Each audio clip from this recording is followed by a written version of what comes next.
for having us back. We're excited to cover this last part of the three-part series. As Todd previewed, we'll talk a little bit about where we've been and then what we're going to cover today. But first, I want to remind us of the definition that we're using when we talk about what is negotiation. So we like to say that it's the interaction or communication between two or more people with the intent of modifying the behavior of the other or others. So we're persuading others to do something they would not ordinarily have done. So the first part that we talked about was the science of negotiation. So we shared with you some research that was conducted on what do skilled negotiators tend to do, as well as avoid doing, more so than an average negotiator. And then we talked about the art of negotiation and 3 habits that you should consider developing in order to effectively negotiate. We talked about preparing for the negotiation, building trust and rapport, and then managing emotions, both yours and to the extent you can, the other parties involved in the negotiation. Today, we're going to focus on strategies that will help you achieve better deals. So we are going to focus on 3 strategies to try to get better deals, better outcomes. We're going to discuss first analyzing BATNA and WATNA. Then we're going to discuss utilizing an interest-based negotiation model or framework. And then the third thing we'll cover today is engaging in brainstorming and joint problem solving. So for the first strategy, I'm going to turn it over to Frank. Thank you. So unless you've read the books that Colleen and I have read, you're going BATNA and WATNA. What in the world is that? So those are acronyms. And in the mediation negotiation field, there are a couple, and this is one of the big ones, BATNA, B-A-T-N-A. And what that stands for is best alternative to a negotiated agreement. And so the idea here is that we are here today, Colleen and I, me and whoever else is here today to negotiate an agreement. And so when you go to the grocery store and you see that milk is $1 a gallon, you know that is a very good deal because you have bought milk. Your spouse, whoever, somebody in your family has bought milk probably almost once a week for years and years and years. And so you know from experience roughly what milk costs. If you go into the grocery store and see that milk is, $6 a gallon, you know that's a very bad deal unless it's some sort of very specialized milk. And so you don't want to, if their offered price for milk is $6 today, that is not my best alternative. I can accept their offer, or I can go do something else. And so BATNA is, what else can you do? What else can you do besides accept whatever it is that they're offering? So what is your alternative? What is your best alternative? Because we all have alternatives. We can say no and we can walk away and do nothing. Is that your best alternative to taking their offer? Unlikely in a negotiation, but there are circumstances where simply saying no and walking away is better than accepting whatever their offer is. So what is your alternative? What is your best alternative to saying yes to their proposal? WATNA is sort of the flip side of that. That's worst alternative. So, okay, so you may look at the best alternative. The best alternative possible is for me to hit a grand slam home run. Yeah, you can hit a grand slam home run, but how often does that occur? So one of the things you also need to look at is, well, what is your worst alternative? What is the worst that can happen to me if I say no to their offer?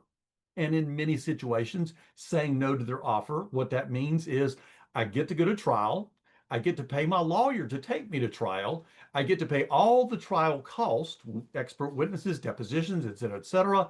And if I lose, I also get the opportunity to pay their side's attorney's fees. So not only do I not get anything, I'm shelling out thousands and thousands, tens, maybe even hundreds of thousands of dollars, depends upon the case, tens of thousands easily. So that's my worst alternative. Go to trial, try it all out, pay a bunch of money, and then have to pay their fees as well. What's my best alternative? I go to trial and get $500,000. Okay. But how do we really value it? So once again, going back to the grocery store, I know how to value milk because I have bought milk, or my wife has bought milk. One of us has bought milk for, almost once a week for years. So we understand the price of milk. Same thing with gasoline. How often you put gasoline in your car? Depends on how much often you drive, but for most people, it's almost once a week. And so we all know about what the value of gasoline is in our particular neighborhood because we have a lot of background, a lot of experience. Well, what if you're selling or buying something that you have no experience in that market? An example would be Colleen flagrantly, negligently, violently runs a stoplight and runs into my car and breaks my leg. Well, truth be told, I'm almost 70 years old and I have never, ever broken my leg. So, what is a broken leg worth? I don't know. I've never had one. So, how do we figure out what is the value of my claim against Colleen's insurance company for her breaking my leg? Well, this strategy number one will help us. So it's four questions. I mean, it's four main questions or a bunch of sub questions under it, but it's called the four question analysis. So pretend that, I'm, in a mediation, let's say. And so I have just told the mediator all the reasons why I know that I'm going to win $500,000, or I'm going to win this case against Colleen, and I think it's worth $500,000. And $500,000 is my number. So the mediator says to me, or I say to my partner if I'm doing a negotiation, what will we get when we win? What do we get when we win? Now, you'll notice I don't say if, because back in my hypothetical, so let's say that, that I'm dealing with Todd, he's our mediator. And so I've just explained to Todd, of course, Colleen's there listening as well, but I've just explained to Todd for half an hour all the reasons why I am going to win this case. We had a busload of nuns who saw Colleen run that stop sign, etc. Whatever. I have all this rock solid evidence. And so if Todd were to say to me, what do you get if you win? What happens in my head, maybe not guaranteed, but what happens in my head is that I go, if Todd doesn't believe me, I just spent a half an hour explaining why I'm going to win this case with a busload of nuns. He doesn't believe me because he still doesn't think I'm going to win. If some small chance you win. So we suggest in framing this question for yourself, for your partner, for somebody else, what do you get when you win? Okay, I believe that you are likely to win. You're likely to get what you want out of this negotiation. But what is it that you're going to get? And the answer to that question is you have to go through the categories and elements of damages. So back to the car wreck. So what are the categories of damages? Well, a broken leg, pain and suffering, medical damages, damage to the car as well, lost work. I'm out of work for some weeks because I'm in surgery and can't work and learning how to walk and all that sort of stuff again. So categories of damages, the pain and suffering, the medicals, the damage to property, and also lost wages. So so then the analysis is what does Frank need to prove to show the medical damages? Well, medical damages, you put in the bills. You go out and get all your doctor bills and put them in, and that's your medical damages. Well, what about pain and suffering? Well, pain and suffering is a little more complicated. It's what juries tend to do. Okay, what do juries in my county, in my state, tend to give for a broken leg? And we can go do some jury analysis and try to figure that out. How much is the damage to the car? Okay, we go get an appraisal, and that shows what the damage to the car is. What about my lost wages? Okay, I put in my work bills, my pay stubs for last year and for this year, and showed that I didn't work for 6 weeks, and et cetera, et cetera. So so so it's not just a wild guess. Okay, Frank, what will you win when you win? Oh, I'm going to win $500,000. Well, hold on, Mr. Laney. Let's do a little analysis here. Let's see if your numbers really add up to $500,000, or is that just some nice big round number that you'd like to have? So your leg, you're paying your medical bills, you're paying the suffering, et cetera. So we go through all the categories of damages. And then also, particularly with a jury, juries sometimes are good, sometimes are bad, for the litigants. So what will happen on a good day? So my pain and suffering for a broken leg on a good day is going to be, $150,000. What about on a bad day when a jury just doesn't really like you? What are you going to get that day? Probably at least 20,000, maybe 50. Hopefully 50 on a bad day, but it could be as low as 20. Okay, so I got a range now of on a bad day, good day, bad day, of 150 to 20,000 in this one category. And then we go through all the categories and see what the damage is going to be. So what do you get when you win? Well, the next question is, how often will you win? So this was sort of going back to the first question of if you win. So what do you get if you what do you get if you win? I mean, how often will you win? So we think you're going to win, but how often?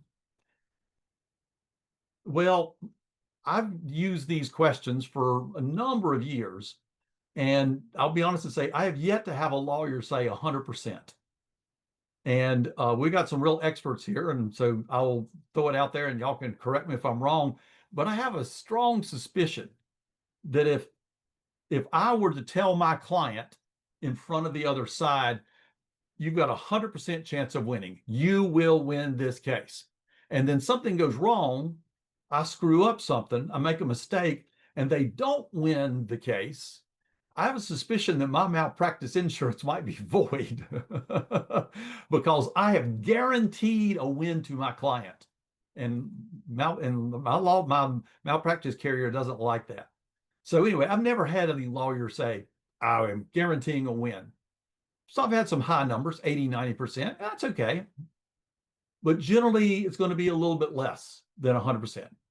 Sometimes, I mean, occasionally it's as low as 50%, but usually it's 60, 70, 80, maybe sometimes 90%. But it's not 100%, which makes the math work. So how often will you win? And this is sort of a gut feeling, sort of a guess. There are ways of trying to analyze this question, but it to be honest, is a bit of a guess as to how often you think you will win. Then the next question is, okay, great. So you'll win $200,000 and you're going to win 80% of the time, but that's at trial. And trial is not today or tomorrow. What is it going to cost you to get to trial? Trial's not for 2 months, 3 months, 6 months. What is it going to cost you to take this case to trial? So, the first thing is attorney's fees. Between here and there, I've got some attorney's fees to pay. Well, also costs, direct trial costs, like, for example, expert witnesses, depositions, all that sort of stuff, but also appeal costs. I have mediated a number of cases in my career where the lawyers were both agreeing up front that one of the impetuses to settle this case today is that no matter who wins, it's close enough legally, factually, whatever, whoever wins this case, the other side will appeal. So whoever wins, the other side's going to appeal. So now in this analysis, we need to take appeal cost into consideration because appeal cost is going to be a factor in my final judgment and my collecting that judgment. So I'm not going to have to try it. I'm going to have to do an appeal, have to take attorney's fees, also economic costs. My factory manufactures and my people sell widgets. Well, for the 6 weeks leading up to trial, my people aren't selling widgets. They're going through files, looking for documents, pulling them out, making copies and send them to the other side. So it's an economic burden on me and my company, my office, to be in litigation. It costs us something to be here. Also, non-economic costs.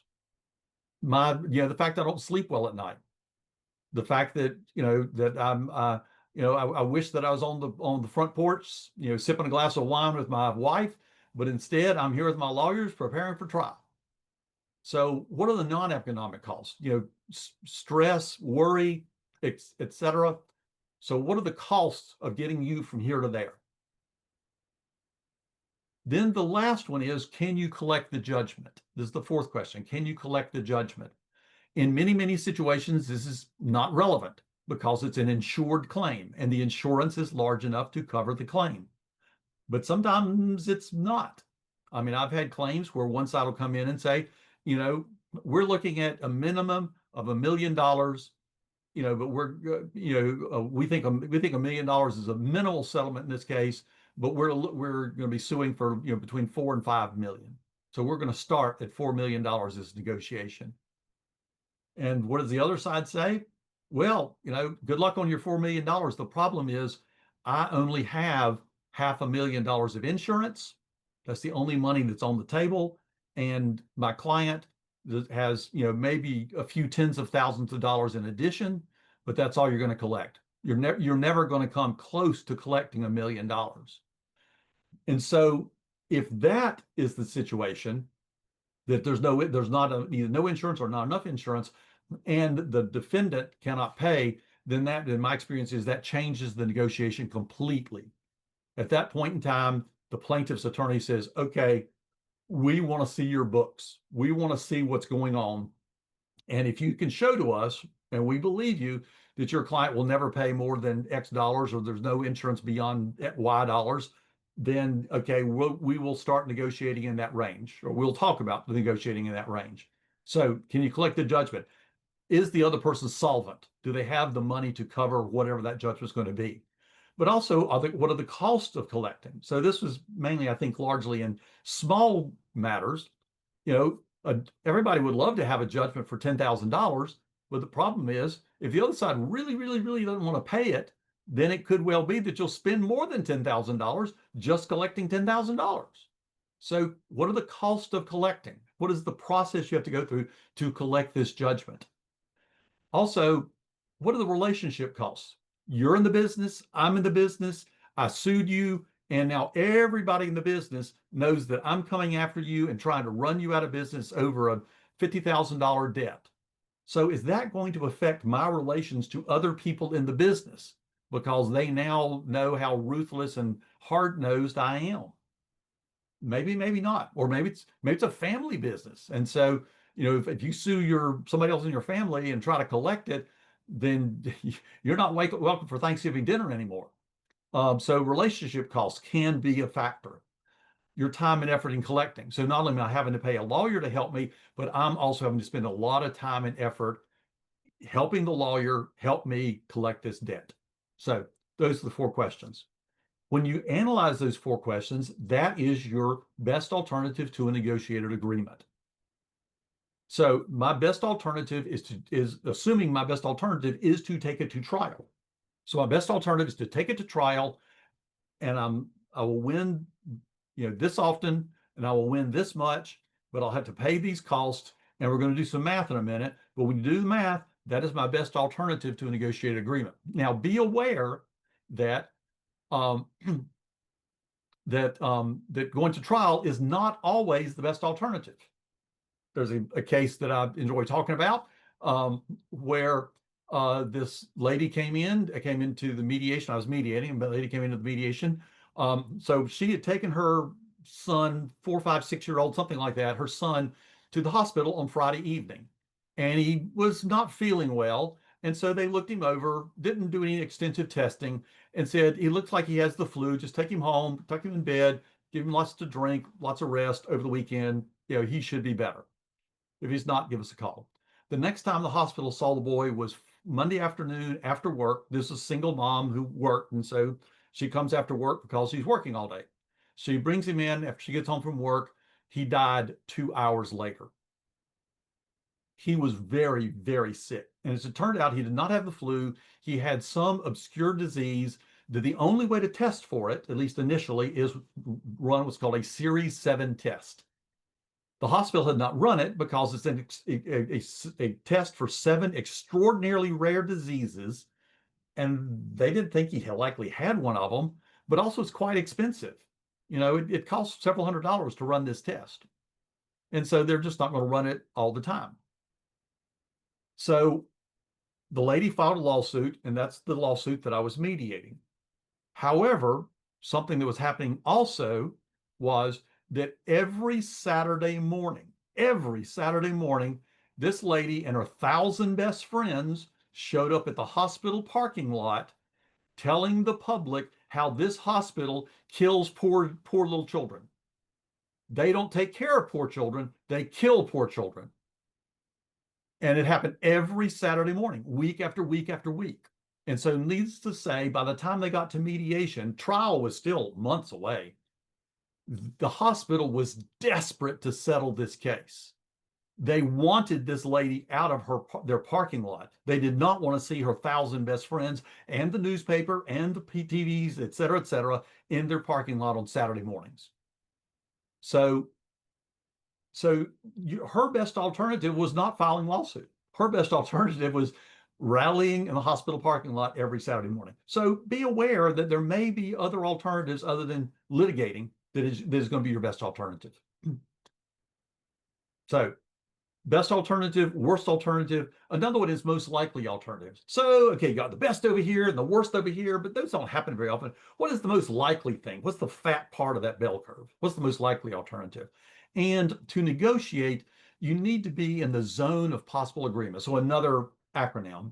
So in figuring out where you want to be, this BATNA or 4-question analysis will help you, but also you need to be aware of what the zone of possible agreement is. So opening up a negotiation. So me going in saying my leg is worth $1 million. I want $1 million. Does that do anything to move the ball forward? No, this insurance company nor Colleen is ever going to pay me $1 million. So me asking for $1 million is a waste of my time and their frustration. So, so don't start in some, impossible land. Just like if Colleen's insurance company comes in and says, Mr. Laney, we don't think much of this claim. We'll offer you $1,000. My car is worth more than $1,000. Is there any chance that I will agree to $1,000? No. So them putting $1,000 on the table is just, once again, a waste of their time and my time. So to negotiate, you need to be in the zone of possible agreement. So let me do a quick run through this and I'll turn it back over to Colleen. So let's take the plaintiff side. So what do you think you're going to win if you win? Or when you win, excuse me. What do you think you're going to win when you win? $200,000. What is your chance of winning? 80%. I think it's a good, strong case. Yeah, things could go wrong, but I think 80% chance I'm going to win. Okay, 80% of 200,000 is 160,000. Sort of like a lottery ticket. You've got a lottery ticket that might win you $200,000. 80% chances, 80% of the time it will. So what is that lottery ticket's value if I were to sell it to someone else on the open market? It's worth 80% of 200,000. So it's $160,000. So that's my chance of winning. What is it going to cost me to win, though? It's going to cost me $30,000 to pay my attorney, do the experts, depositions, trial costs, etc. So my settlement value today, before I go through all those costs, is $130,000. So I should be willing to take $130,000 to settle this 80% chance of a $200,000 case that's going to take me a bunch of money to get to trial. So 30%, $130,000 is my settlement value. Well, let's go to the defendant side. Defendants, when you lose, how much do you think you're going to lose? Well, I think $200,000 is a little high. I think it's probably more like $175,000. So we'll shave a little off of that. How often do you think you're going to win? Well, I think 80% is a little high. I think it's more like 2/3, maybe 70%. So 70% of $175,000 is $122,500. So that is the value of the case. Okay, on the defendant's side, the problem is these are numbers the defendant is paying out. So when the defendant loses, they're going to owe Frank $122,500 or whatever the number is. They also got to pay for their own trial costs. So $20,000. So the defendants, in doing this analysis, they add the numbers. What I'm going to lose at trial and what it's going to cost me to get to trial. So their settlement value today is $142,500. So 122,500 plus 20 is 142,500. So this is a case that should settle for probably somewhere between $30,000 and $40,000. It should settle in a negotiation. So that is BATNA, is how to analyze your case when you don't have enough experience, personal experience, to figure out exactly how you want to go. So you're formulating a plan, you frame your opening offer, you know what your goal is, and you have a tentative walkaway. So the most negotiation research says you should have three numbers where you're going to open, but the opening needs to be in the zone of possible agreement. Because once again, putting $1 million out there on a $50,000 case is a waste of time. So an offer that's in the zone. Then the second is what your goal is. Where do you want to be at the end of the day? And then the third is your walk away. If you can't, maybe you're not going to make your goal, but if you can't at least get your walk away, then you're going to go walk and go over to trial and try the case and run the risks and cost there. So negotiation research says opening, know your goal, kind of. So those are the two numbers you want to move in between, but knowing the other side may not play along and may not even get to your goal. Maybe you learn something, need to move your goal, but what is your walk away? What are you going to say? If I can't at least get this much, I'm out of here. So thank you, Colleen. Thank you. All right, so strategy 2, once you have analyzed your BATNA and your WATNA, now we're going to flip it on its head and consider using an interest-based negotiation model. So I don't really mean flip it on its head, but what I mean is expand your thinking. So the BATNA and the WATNA analysis is largely driven by what's going to happen in court. And I'm going to talk a little bit more about negotiating in the shadow of the courthouse, which is consistent with analyzing what's going to happen in court.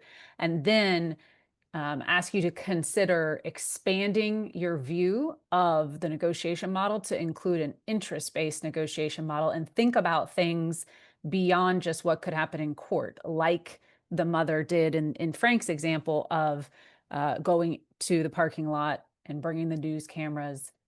Those are things that would happen outside of the courtroom. So let's talk first a little bit about negotiating in the shadow of the courthouse. So as you likely know, our civil disputes in the US are generally determined by courts, and generally money damages are the exclusive remedy. I know there are certain exceptions to that rule, but in general, the vast majority of remedies available for a judge or a jury to award is money damages. And so money is obviously finite. It's like a piece of pie. If I get more, you get less. If you get more, I get less. And so that creates this system that is very distributive in nature.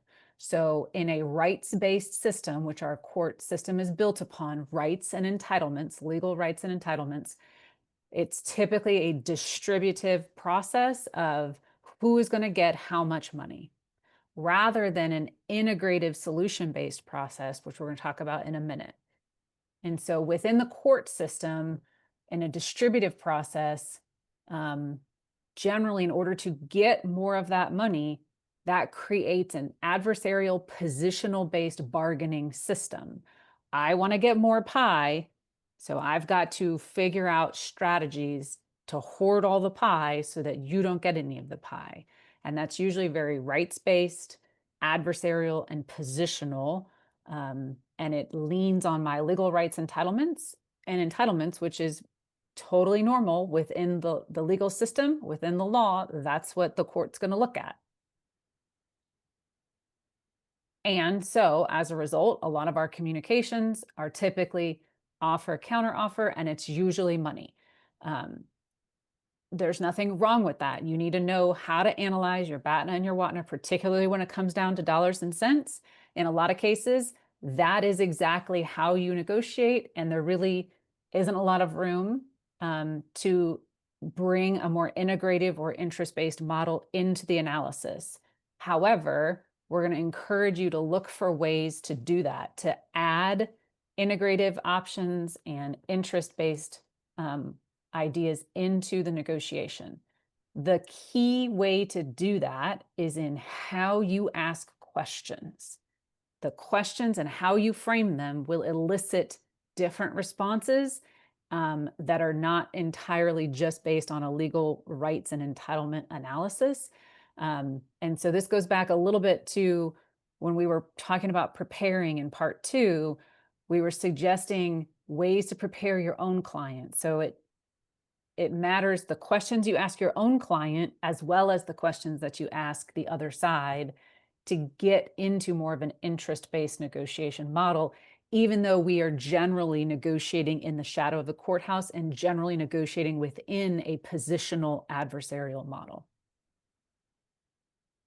So let's talk a little bit about this interest-based negotiation model. So we're distinguishing it between the traditional adversarial positional-based model, which is I have all the power, my client has the better legal position, therefore I win. And then the other side says, no, you're wrong for these reasons. I have the better legal entitlement, therefore I win, and we get stuck, okay? An interest-based negotiation model tries to peel back the layers of the onion and look at not just what is the demand, I want $200,000 for a broken leg, and look at what is beneath the surface or what's peeling back the layers of the onion. What does the person need? Why do they need it? What is going to help make them whole, not just in the eyes of the courtroom, but beyond that. So that there's not just one winner and one loser, but we're trying to expand the pie and see if everybody can have enough pie that they feel full. So let me give you another example, aside from the personal injury example. So let's take a departing employee. So the employee was with the employer, they depart, they traditional restrictive covenant case and trade secret case, they take information with them, whether it's a customer list, customer information, know-how. They go down the street and they start competing against the former employer, allegedly in violation of their non-compete. Okay. Former employer sues, very upset because they violated my non-compete. They've breached the contract and they are damaging and destroying my business. Okay. That's a common positional-based adversarial scenario that we have. So in that positional-based analysis, each side is going to be saying, here is why. So the former employer is going to say, here's why the agreement is valid and enforceable. Here's my category of damages. Here's how I'm going to prove my damages. Here's all the reasons why I win and you owe me a bunch of money. And also, by the way, we've asked the court to enjoin you from being able to keep doing what you're doing, of course. The other side is going to say, here's all the reasons why your agreement is not valid, not enforceable, you can't show your damages, etc. That's your traditional analysis, and it is all trying to distribute the pot of money as to who is legally more entitled to it. What if we ask different questions to try to get to an interest-based analysis, particularly in a negotiation, right? We're outside of the courthouse. How do we try to problem solve this so we can maybe reach a deal? Perhaps, of course, the better time to have this conversation is long before they've already gone into their corners in litigation. But in an interest-based model, the questions might be, former employee, what caused you to leave the first employer? What was going on there? What concerned you? Why did you leave? How come you left? What's better about where you are? What are you getting out of where you are that you couldn't get when you were with the former employer, right? And those questions might uncover that the former employee was taking on extra managerial tasks without additional compensation. The boss was never around and they were, forced to do all this extra work and didn't feel appreciated. So their strategy was to say, forget it, I'm not playing in the sandbox anymore. I'm going to take my toys and go to a different sandbox. Admittedly, that can be a problematic strategy. They could end up a defendant in a lawsuit. But when you look at it from an interest-based lens, the behaviors and the strategies that people take are kind of like signs. They're like a flag or a sign that points to what's the thing beneath the surface, what is actually going on that's prompting them to take that behavior or strategy. And here it might be their need for respect, for acknowledgement, for fair compensation for what they're doing, for teamwork. And those are the opportunities for the types of conversations to be had in an interest-based model that can potentially unlock the horns and see if you can then find solutions that address the needs of both parties. Obviously, the former employer has a need to protect his business know-how or her customers, her reputation. Perhaps there are other employees who have also signed this non-compete, so they have a need for consistency. There are all sorts of needs on both sides that if you can uncover them and have a conversation and a negotiation around how are we going to try to maximize meeting the needs of both parties, it's just a different conversation to have than who is legally more likely to win, and if they win, what do they get when they win? It's just a different type of negotiation model and a different type of conversation that is a possibility when you utilize an interest-based negotiation model. So again, it's how you ask the questions, how you frame the questions that help you have an interest-based conversation or negotiation. Things like, help me understand what's important to you or your client about, having $500,000 when you win this non-compete case, right? If your client had that 500,000, how would it help? What would be different? What would be better? What would that mean to you? That's going to help uncover the interests, because demanding money is a strategy to get an unmet need met. And in an interest-based negotiation model, we're peeling back the layers of the onion to figure out what is the motivating need that's driving the particular position, because we tend to get stuck at the position level versus often if we can uncover the needs and share the needs and interests with each other, then maybe we can start problem solving and finding some solutions that try to help address all the needs instead of just one party wins, stomps the other party into the ground, and then you have a gladiator arena and you're in the courtroom. All right, so that's an interest-based negotiation model. Strategy 3 is engaging in brainstorming and joint problem solving. So this one goes with the interest-based model. Once we've identified the needs and interests, now how do we brainstorm solutions and try to jointly solve the problem? And so often in a positional adversarial model, it's my way versus your way. I'm the former employer. I am right. I have my enforceable non-compete. I win. I stomp you into the ground. Versus former employee, they want it their way. They weren't getting the recognition or the fair compensation that they wanted. They win. Is there a way to find a third option? How could we solve this in a way that there's not one side wins everything and the other side loses everything? So how do we do that? We fall back on some of the habits that we've already built from part 2 of the series. We listen with purpose. We ask open-ended questions to gather information. We identify the needs, reflect back the feelings, and then we generate options without evaluating them to see what could possibly work for both parties. So what might work for you? Would you be willing to consider are some of the best questions that you can ask in an interest-based negotiation model, whether you're asking your own client this as you're preparing for a negotiation or whether you're asking the other party this in a negotiation. What might work for you? What could we consider? By we, you're inviting them to jointly problem solve with you. Would you be willing to consider this option? Are all great brainstorming solutions questions. So Frank's going to give you another example of an interest-based negotiation from a real life example, and then we'll see what questions there are.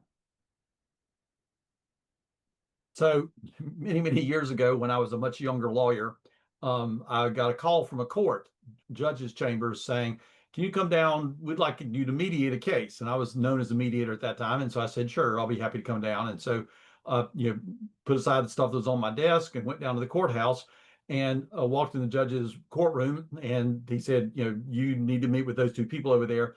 And so I went to a some sort of private room right outside the courtroom, and met with a lady and a man.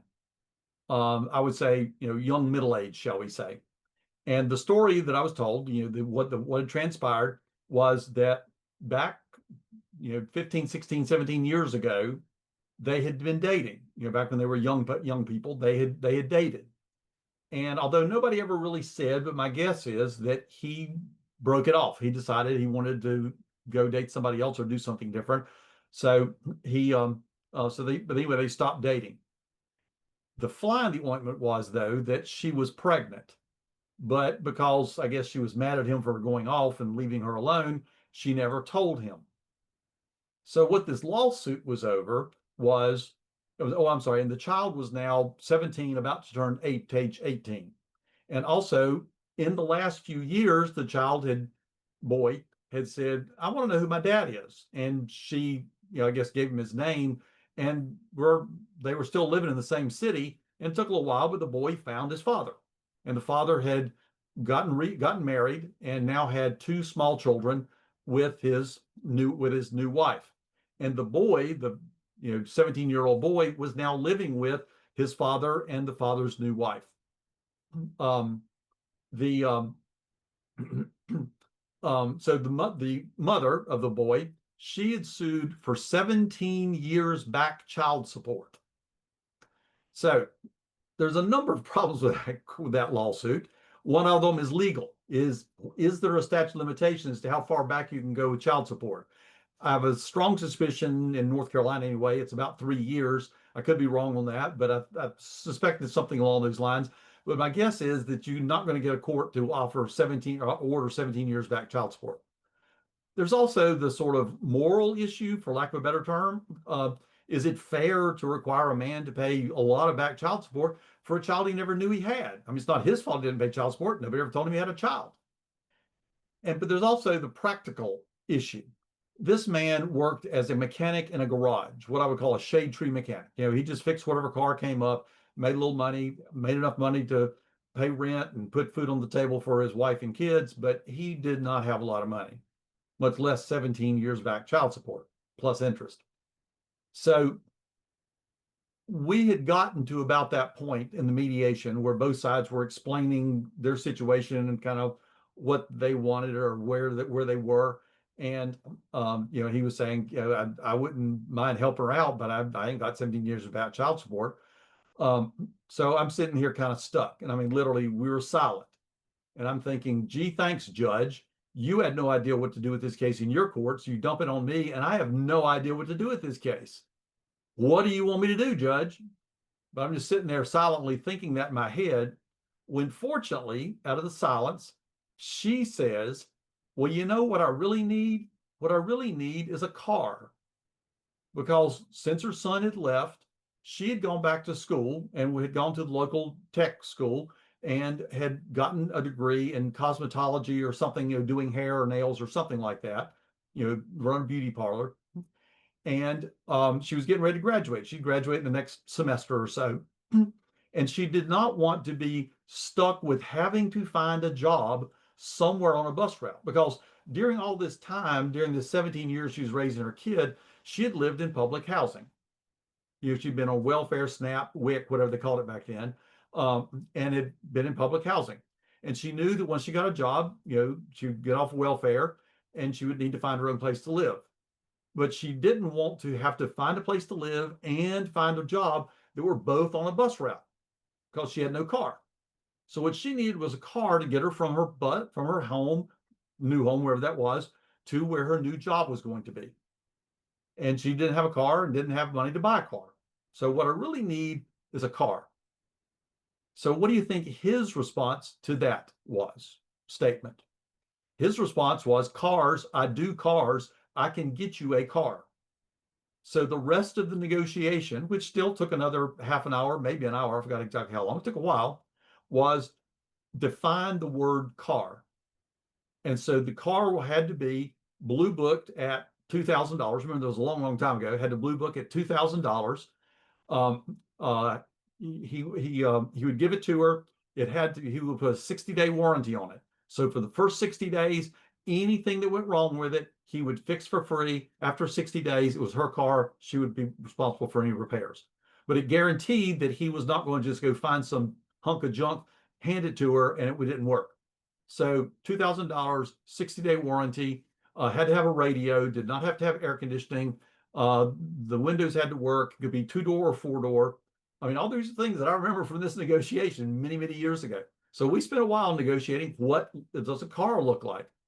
And he was satisfied that he could do that. She was satisfied that it would meet her needs. Now, once again, I said at the beginning, he didn't have a lot of money. So do you think he went out and bought a $2,000 car? I mean, he ain't got much money. I mean, back then, $2,000 was a lot of money, probably several months worth of rent. No, he probably didn't. What he probably did was he went out and for a couple $100 bought a car that had a blown engine, pulled the engine out, spent Saturdays and weekends and nights repairing the engine for only for the cost of parts because his labor was free. And he gave her then a car with an overhauled engine in it, which worked, and probably spent less than $500 on the whole thing. So that is an example of how the positions. I want 17 years back child support, and I don't know what the math would be, but that would be thousands and thousands and thousands of dollars. Could easily be 10,000 or more dollars. I want $10,000. I ain't got no money. I want $10,000. I ain't got no money. Okay, then you're going to jail. How does that help anybody for me to go to jail for not paying child support? And instead, we got below those positions and into what their true interests were. I can help her if a car will help her. Great, because a car is what I really need. And so they were able to fit together their needs and interests, their abilities and assets, and come up with a solution that made sense for them. And so this is really building on all the skills that everything that we've discussed in this whole 3-part series, right? And this is hard for a lot of lawyers because you have to be willing to reveal some information. So way back to part 1, when we were talking about the negotiation research and the finding that the skilled negotiators actually share internal information more frequently than average negotiators. And I know that that is difficult for some lawyers to wrap their heads around, but in order to get what you want, you have to share a little bit about why you want it. And that's what happened in this scenario.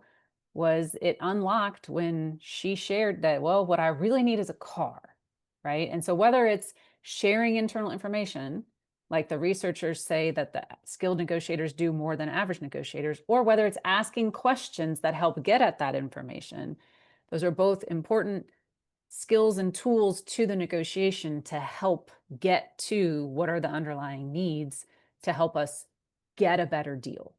And also maybe a more sustainable deal, because maybe agreeing to payment over time for this back child support wasn't going to actually be sustainable for this guy and wasn't going to maybe actually get her what she really needed. My guess is, and I've talked to some other lawyers, but my guess is that the judge probably at most would have given her 550, maybe $100 a month for some months, years into the future. So we get her something for the fact that she'd raised this child on her own. But once again, as Colleen was just talking about, would $100 a month for the next 5 years help her buy a car now? No, she could not translate that into something she really needed. Now, would $100 a month? Yeah, we'd all like $100 a month more than we've got right now. But does it really move the needle on getting us where we want to go? And in this situation, no. And I have another example of an interest-based negotiation where a divorcing couple was trying to negotiate who was going to get which assets, which debts. They had resolved everything. They were down to one final, relatively small savings account. And of course, in the traditional shadow of the courthouse model, they would look at the rest of the allocation, and depending on your jurisdiction, I'm in North Carolina, it's presumed a 50-50 state, they'd just split it 50-50 in the courthouse. But this couple was negotiating, and it was uncovered that they both really loved their daughter. That was the one thing they could get along about. There wasn't a lot of other things they could get along about, but they really loved their daughter. And so instead of just, one side saying, well, it's all mine, the other side saying it's all mine, or splitting it 50-50, they negotiated and agreed, well, let's put it into a 529 plan for the benefit of our child. And they both agreed to that. And they actually were both kind of happy about that, which is pretty surprising in a in a divorce settlement. And the other thing that's neat about it is that, at least in my jurisdiction, the judge would not have had the authority to order that as part of his or her decision. And so the benefit of interest-based negotiation outcomes, right? Why we're saying they're better deals are that they tend to have more buy-in from the parties. They tend to be more sustainable or durable. The parties will follow through with them. And they're often creative solutions that are just not available remedies at the courthouse. The judge or the jury just do not have the ability to award them as outcomes. They're not possible outcomes if you go to court.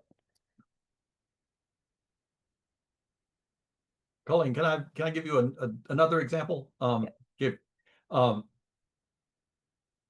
Years ago, I had the rare opportunity of mediating my parents' divorce.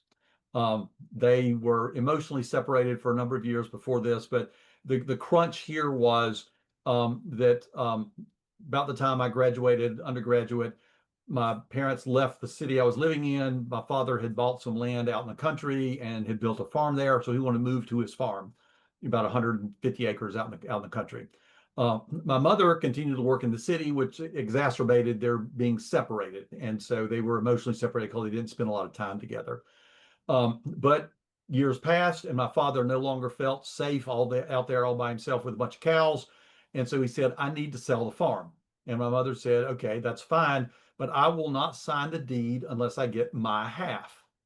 And my father's response was, my farm, who's saying about half? It's my farm. So that was the initial positions. I won't have my farm. So fairly quickly, he offered to pay some money to settle a family debt. We had a house in the mountains, and my father paid off the mortgage on the house in the mountains, so that we children would not have to bear it. And at that moment, my mother was the one who's actually having to pay it on a month-to-month basis. So it actually helped my mother tremendously not have to pay that debt on a month-to-month basis. Then he decided that he would pay my mother some lump sum, which he would also take an equal lump sum and would allow them to both move forward. It's like $150,000 to get her into a rest home and get him into a new house in the edge of town, etc. Well, that still left like $250,000, which they continued to butt heads over. And so I went to dinner with him one night, and I mean, it wasn't a strategy. I went to dinner with him frequently, but I went to dinner with him one particular night and said, what does that $250,000 mean to you? What are you going to use it for? Why do you need that $250,000? And what he said was, I want to make sure I never run out of medical care. So I'm old, I got good insurance, but I want to make sure that nothing catastrophic happens to me and I am left with no place to go, nothing, nobody care for me. That's my insurance policy. And so I observed that, well, mother probably has the same interest, that she would also like to make sure she never runs out of medical care. So how would you feel about, and this is a long conversation, but how would you feel about putting it into a trust? I have a brother who's a lawyer, put it into his trust account, and he will manage it for you.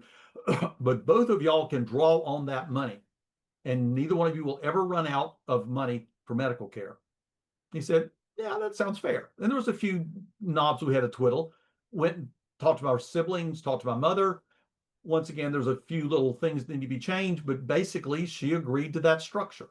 And so we just then had to figure out how to word it, put it into an agreement. They did. and that then they proceeded with selling the farm. And that funded then all of these things that my father and mother both believed were very valuable to both of them. Yeah, so it's shifting the conversation or the negotiation from what are your legal rights and entitlements to what are you going to use the money for? What do you need? What's motivating you? What do you really want? Um, it's a great example. All right, we have a question. What would you suggest as a way to get a client out of punitive thinking in a divorce? Um, well, so I think that uh, go back and listen to part 2, which is managing emotions. There's a lot that goes on uh, emotionally with clients in divorce. I always hope that they have a therapist because we certainly are not trained in that. But I think it would be a useful member of the team or their team. And uh, for me, it's helpful to remember, particularly if I am getting frustrated with the client because they're focused on punitive, that is a strategy. They're choosing that particular path because that's what they think is going to get their need met. So it's one, reflecting back their feelings to them, two, identifying what is the need. What is, when you peel back the layers of the onion, or you go back to the iceberg analysis, the punitive behavior is the part you can see, but what's underneath the surface? Why are they acting that way? Do they have a need for community, right? Are they feeling super lonely? Are they feeling betrayed, right? What is the feeling, and then what's the underlying unmet need? Usually when there's a negative emotion, there's an unmet need. Positive emotion usually means a met need. So if they are being punitive, it's probably because they're feeling a certain way. Anger, sadness, grief, betrayal are common ones in divorce. Um, there is a huge grieving process that goes on in divorce. So read about grieving and apply it to your divorce clients, and then try to uncover what is the need to help them perhaps then brainstorm, are there other pathways to get your need met? I know that is it's much easier said than done. But those are the building blocks for what I would do with a client that's focused on being really punitive. Frank, what would you add? Actually, you said just exactly what I would have said. So yeah, it takes time and it takes a lot of emotional investment on the client's part, as well as I guess a little bit on yours. But yes, you first listen to them, make sure that they know they're being heard, they're not being dismissed, you're not patting them on the head, saying there, go on with your life. So they've been heard, but then find out, kind of what's underneath. What is the need they're trying to meet? Why are they motivated this way? The other person is now gone. Why are they still plowing in that old field? Um, what's motivating them to continue this relationship, even though in a negative way, it's still a relationship. And then see if they can figure out if you can help them figure out some other way of meeting that need. Um, and what's happened in some cases that you had is apologies. That once we understand why there's this negative relationship, the solution can be as simple as a genuine heartfelt apology. I mean, it has to be genuine, but apologies can go a long way toward moving people past their anger. Good advice. Let me hop in real quick here before we shift over to answering any questions that are coming in so we can allow those folks who want to move on today to move on and get the survey and get all that done. But in any event, Colleen, Frank, thanks. You guys together have provided just terrific, education in the science and the art of negotiation. Did a great job, especially using real world examples, to help us understand the keys to successful negotiation. These are things that we can all use, not only in our professional, roles, but in our personal everyday lives as well. All right. This is going to conclude the third part of our three-part series. Thank everybody for attending. Don't forget, you have one last chance for free CLE on December 11th when Colleen will host our 6th annual Holiday Wellness Webinar.